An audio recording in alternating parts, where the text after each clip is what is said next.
விளக்கேத்தும் எண்ணெய்னாலே நக்ஷத்ரா. 5க்கும் மேற்பட்ட நறுமணங்களில் நக்ஷத்ரா விளக்கேற்றும் எண்ணெய்.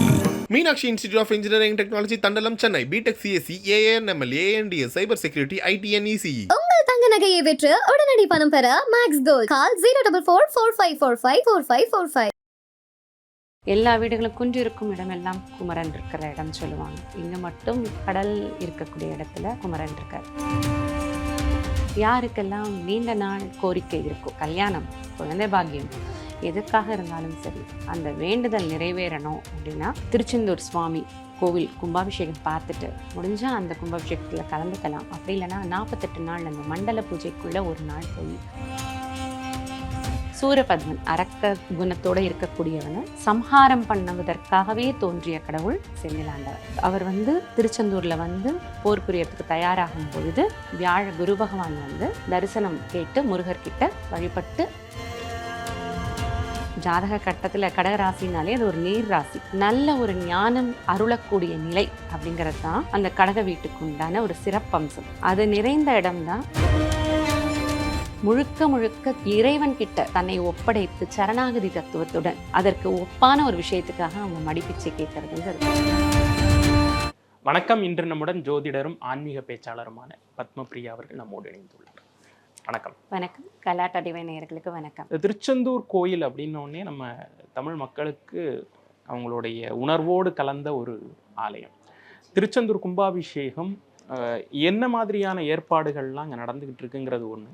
நம்ம ஒரு தனி மனித வழிபாட்டில் நம்ம திருச்செந்தூர் கும்பாபிஷேகத்தை நோக்கி என்னென்ன செய்யணும்? திருச்செந்தூர் அப்படின்னாலே நீங்கள் சொன்னது போல் தான் அறுபடை வீடுகளில் 2வது வீடு.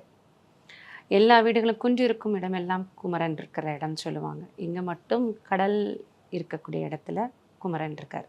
இது ஒரு விசேஷமான வீடு. இங்கே செவ்வாய் மட்டும் அதீத பலமோடு இல்லை, குருவாக இருக்கிறார். அதனால் இது ரொம்ப விசேஷமான இடமாக இருக்கிறது. யாருக்கெல்லாம் நீண்ட நாள் கோரிக்கை இருக்கும், தனி மனிதனுக்கு வாழ்நாள் முழுவதும் ஒரு கோரிக்கை இருக்கும். நிச்சயமாக ஒரு வேண்டுதல் முடிஞ்சோன்னா அடுத்தடுத்த வேண்டுதல்.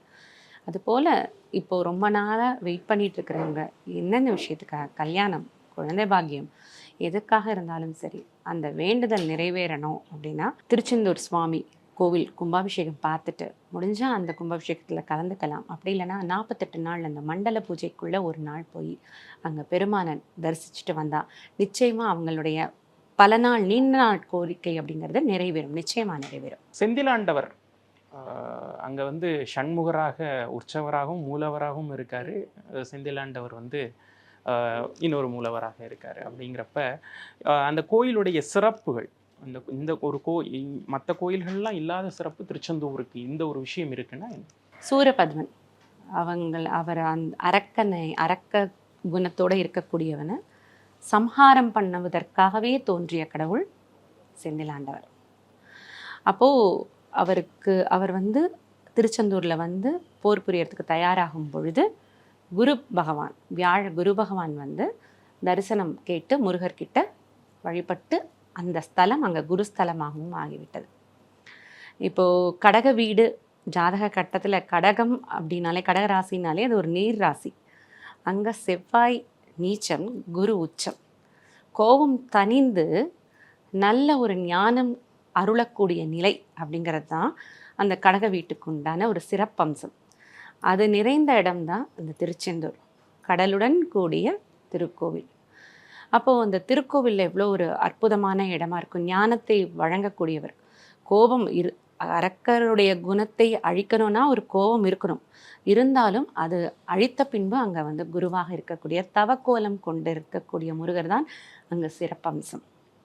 பார்த்தீங்கன்னா கையில் தாமரையுடன் கூடிய ஒரு அற்புதமான திருக்கோலமாக இருக்கக்கூடியவர். நீங்கள் சொன்னது போல் 2 மூலவர் தான் இங்கே. மூலவராக இருக்கக்கூடிய செந்திலாண்டவர், அவர் பேர் எதுக்கு செந்தில்நாண்டவர்னு அவர் ஜெயந்திநாதர். ஜெயந்திநாதர்ங்கிறது மருவி செந்தில்நாதராக மாறிவிட்டது. அப்போது அவருடைய பிராகாரம் சுத்து வர முடியாது பக்தர்களால். அதனால் அதற்கு இணையாக இருக்கக்கூடிய சண்முகரை உற்சவர் மற்றும் மூலவராக நியமித்து இங்கே 2 மூலவர்களாக இருக்கக்கூடிய ஒரு தனி பெரும் ஒரு அற்புதமான ஒரு ஸ்தலம் அப்படின்னா அது திருச்செந்தூர் முருகர் கோவில் தான். இவ்வளோ அற்புதங்கள் நிறைந்த இடம், முக்கியமாக குரு வழிபட்ட இடம் அப்படிங்கிறதுனால இதற்கு இன்னும் அதீத ஒரு சிறப்பு. இப்போது குருஸ்தலங்கள் நம்ம கேள்விப்படுறோம், ராஜகுரு கேள்விப்படுறோம், ஆலங்குடி கேள்விப்படுறோம். அப்போது குருவுடைய அந்த வழிபாடு இதெல்லாம் திருச்செந்தூரில் நம்ம பண்ணுறது என்ன அளவுக்கு சார்? நிச்சயமாக குருவுடைய நான் என்னுடைய கிளைண்ட்ஸ் வருவாங்க இல்லையா, அவங்களுக்கு பார்க்கும்பொழுது அவங்களுடைய இதில் வந்து குரு நீச்சமாயிருக்கு, மகர ராசியில் குரு நீச்சமாகும். அந்த தன்மையில் இருக்கிறவங்க குரு மகா அஸ்தங்கதம்னு சொல்லக்கூடிய ஒரு தோஷம் அடைஞ்சிருக்கும்.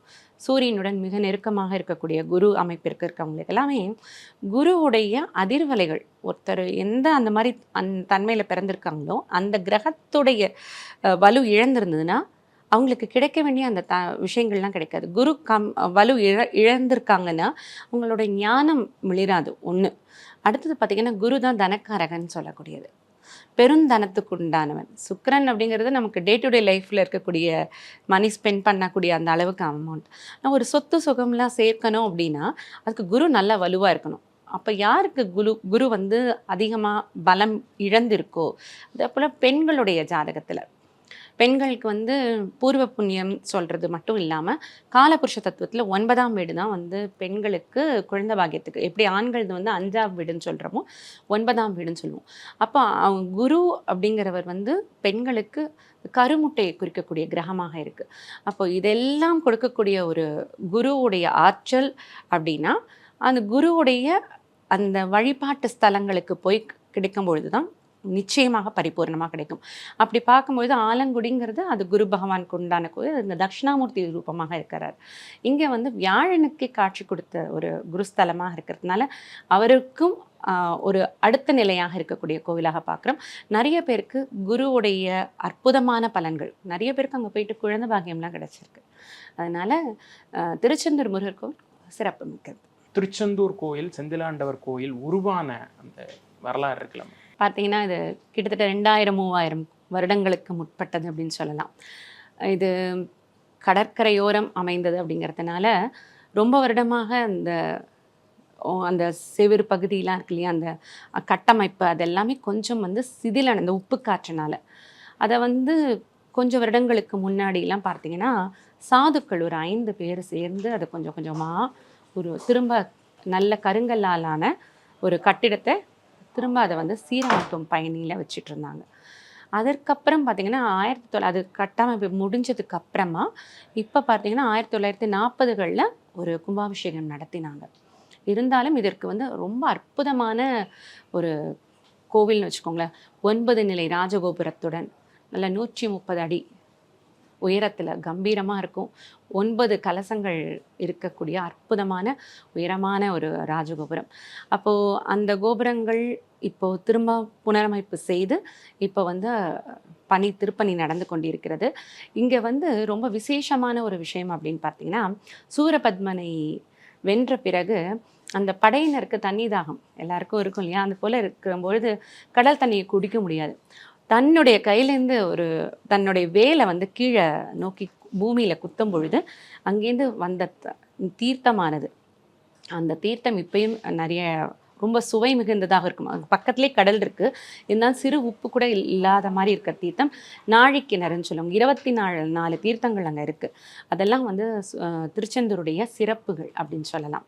அதுபோல் நிறைய சிறப்புகள் இந்த திருக்கோவில்களுக்கு உண்டு. திருச்செந்தூர் முருகப்பெருமானை தினசரி வீட்டில் நம்ம வந்து வழிபடுறோம் அப்படிங்கிறப்ப மனசார நம்ம வந்து பகவானை நினச்சிட்டு சொல்லக்கூடிய ஸ்லோகம் என்ன மாதிரி வழிபாடு? பார்த்தீங்கன்னா கந்தர் கலிவெண்பா குமரகுருபரர் அருளியது. அவருக்கு 5 வயது வரைக்கும் பேச்சு வரலை அப்படிங்கிறது வரலாறு. 5 வயதில் பேச்சு வரல, குழந்தைய கொண்டு வந்து முருகர்கிட்ட விட்டுட்டு அம்மா அப்பா கொண்டு போய் கடலில் இறங்கிடலான்னு நினச்சிட்டு இருக்கும் பொழுது செந்திலாண்டவர் தோற்றம் அதே தாமரைப்பூ கொண்டு குழந்தைக்கும் அம்மா அப்பாவுக்கு 2 பேருக்குமே காட்சி கொடுத்து கையில் இருக்கிறது என்ன பூன்னு கேட்பார். அதுலேருந்து பாடல் ஆரம்பித்தது கந்தர் கலிவெண்பா. அற்புதங்கள் நிறைந்தது. அதனால் கந்தர் கலிவெண்பா, இந்த கந்தர் கலிவெண்பா, கலினா இந்த காலத்தை வெல்லக்கூடிய அந்த இக்கட்டான சூழலில் இருக்கக்கூடிய அனைத்து கஷ்டங்களையும் நீக்கக்கூடியது இந்த கந்தர் கலிவெண்பா. அதே போல் பார்த்திங்கன்னா அதை வந்து வீட்டில் பாடலாம். இப்போது நம்மளாம் துதிப்போர்க்கு வல்வினைப்போம் துன்பம்போம் சொல்ல இந்த கந்த சஷ்டி கவச்சம் கேட்குறோம் இல்லைங்களா. மொத்தம் 6 கந்த சஷ்டி கவச்சம் இருக்குது.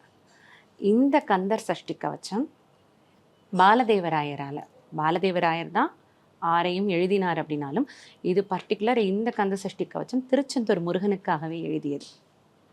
அவருக்கும் சூளை நோய், அந்த சூளை நோய் எல்லாம் குணமாக்கக்கூடிய திருக்ஷேத்திரம் அப்படின்னா அது முருகர் கோவில், திருச்செந்தூர் செந்திலாண்டவர் கோவில் தான். அங்கே பார்த்தீங்கன்னா அவருடைய சூளை நோய்க்காகவே திரும்ப அவரும் கடலுக்கு இறங்க போகிறாரு. அப்போ கந்த சஷ்டி விழா நடக்குது. அந்த சஷ்டி விழாவை பூர்த்தி பண்ணிட்டு போகலாமேன்னு ஒரு ஆசை வந்துடுது. உடனே அவர் முருகரை நினைத்து தியானத்தில் உருவானது தான் 6 வீடுகளுக்கு உண்டான சஷ்டி கவச்சம். அதில் நம்ம இப்போ வழக்கத்தில் இருக்கக்கூடியதுன்னு பார்த்தீங்கன்னா, இப்போ பாடக்கூடிய இந்த துதிப்போர்க்கு வல்வினைப்போம் இன்னும் ஆரம்பிக்கக்கூடிய இந்த கந்த சஷ்டி கவச்சம் திருச்செந்தூர் முருகருக்காகவே நம்ம பாடல் அவர் எழுதினது. அப்படிங்கும்பொழுது இதை நம்ம தினந்தோறும் சொல்லிட்டு வரலாம். அந்த கந்த சஷ்டி நாட்கள்லையும் சரி, இந்த கும்பாபிஷேகம் நடக்கக்கூடிய நாட்கள்லையும் சொல்லிட்டு வரலாம், முருகரை நினச்சி சொல்லலாம். அடுத்தது பார்த்தீங்கன்னா ஆதிசங்கரர் பகவத் பாதாள், அவருக்கும் சூளை நோய் திருச்செந்தூர் முருகரை தரிசிக்கும் பொழுது அவருடைய சூளை நோய் குணமானதுனால சண்முகருக்காக வேண்டி சுப்பிரமணிய புஜங்கம் பாடியிருப்பார்.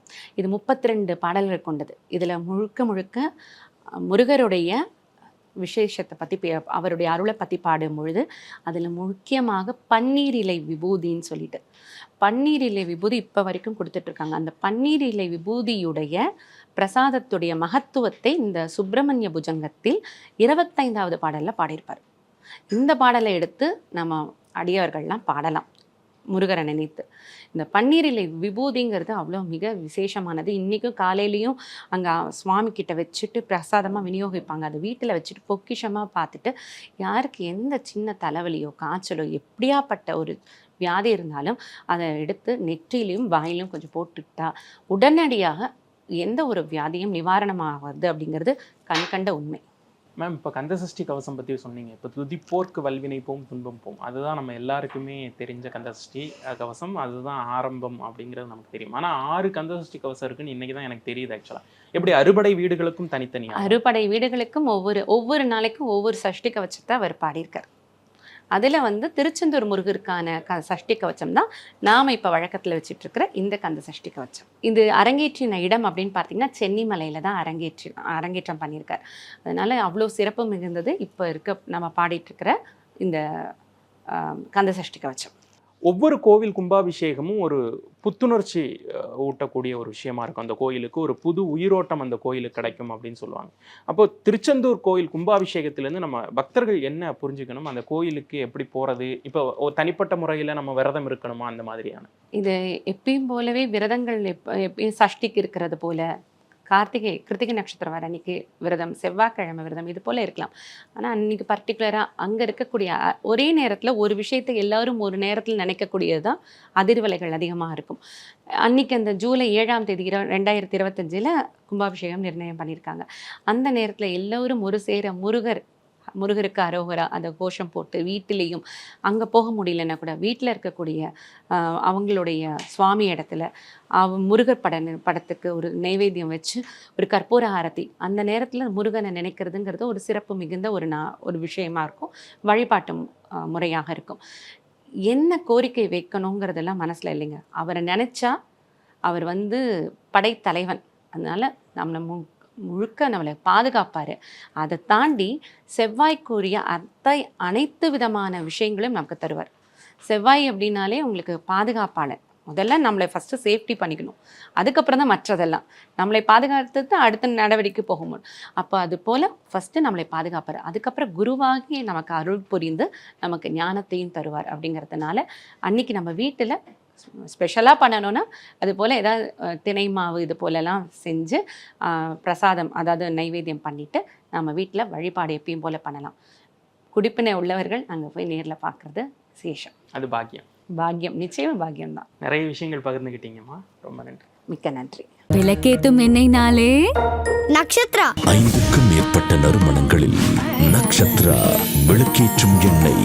Meenakshi institute of engineering technology Thandalam Chennai. BTech CSC ANML ANDS cyber security ITNECE. உங்கள் தங்க நகையை விற்று உடனடி பணம் பெற மேக்ஸ் கோல்ட். கால் 04445454545.